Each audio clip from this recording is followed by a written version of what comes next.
li'annahu yakrahul maut wa akrah masa'atahu wa la budda lahu minhu.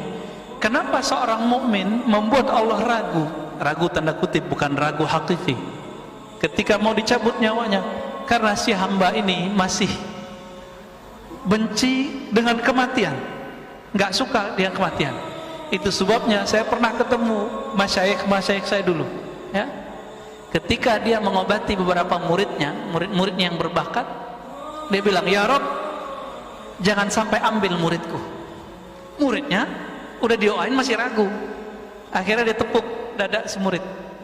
Kalau ente mati saya jemput ruhnya. Ngomong gitu, Pak. Ada guru saya ngomong begitu. Kalau engkau berpulang ke rahmatullah, saya akan menjemput meminta kepada Allah. Ada wali-wali bisa begitu. Itu kalau matinya masih mati suri. Kalau matinya sudah mati yang sebenarnya hakiki udah nggak bisa. Ya hanya Nabi SAW yang bisa. Atau wali yang bergelar wali Ghaus. Wali Ghaus itu pewaris Nabi. Itu sebabnya Sidi Syekh Abdul Qadir Jilani ketika mendengarkan seorang anak menangisi ayamnya, dia berdoa, benar nggak? Ya Allah, kembalikan nyawa sang ayam. Hidup ayamnya. Kok bisa? Maka Sidi Syekh Abdul Qadir Jilani secara rohani mewarisi Sayyidina Isa. Hanya wali yang mewarisi Nabi Isa yang bisa ngidupin yang sudah mati. Nabi Isa bisa ngidupin yang mati biiznillah, dengan izin.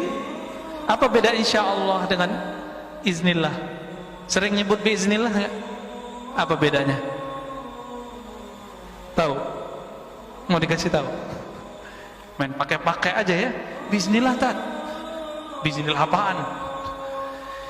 Insya Allah itu masih ada peran kita di dalam secara zahir. Tapi kalau biiznillah mutlak milik Allah.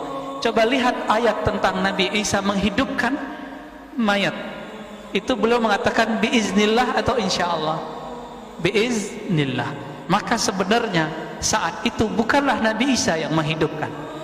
Seorang wali di hadis Imam Bukhari, tapi bukan riwayat yang ini redaksinya beda. Jika dia sudah dicintai oleh Allah, maka Allah tukar sifatnya. Jika dia berkalam dengan kalam Allah, jika dia berkehendak dengan kehendak Allah, jika dia melihat, mendengar semuanya dengan sifat-sifat Allah. Kira-kira ini wali Pak ya, bukan Nabi. Saat Sayyidina Syekh Abdul Qadir Jilani menghidupkan, meniupkan, itu yang meniupkan saat itu siapa? Allah. Karena sifatnya Syekh Abdul Qadir Jilani sudah tiada. Yang berdiri saat itu hanyalah sifat Allah Subhanahu wa ta'ala. Jadi kalau mau faham karamah, di situ pemahamannya. Kalau tidak begitu, maka namanya bukan karamah. Bisa jadi sihir, bisa jadi yang lain-lain, ya. Walaupun semuanya biiznillah, semua dengan izin Allah. Sihir itu terjadi karena izin Allah. Kok bisa dukun bersihir? Karena dukun diajarkan syaitan dan jin asma. Jadi ternyata jin itu masih punya asma. Apa arti asma? Bukan penyakit asma. Asma jamak dari isim, artinya nama. Iblis itu dulu namanya Azazil. Azazil ini dulu beribadah dengan menyebut beberapa nama Allah dan berdoa dengan nama itu.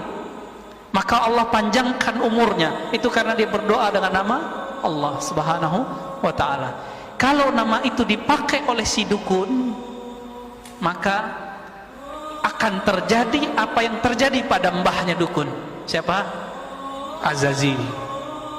Jadi jangan heran orang sihir pelet, apalagi teluh, apalagi namanya santet, ya. Nauzubillah, semoga kita jauh dari semua itu. Kita pun nggak punya ilmu apa-apa Pak, ya. Kita hanya tahu Allah Maha tahu. Kita hanya yakin Allah Maha melindungi. Kita serahkan saja itu kepada Allah Subhanahu wa ta'ala.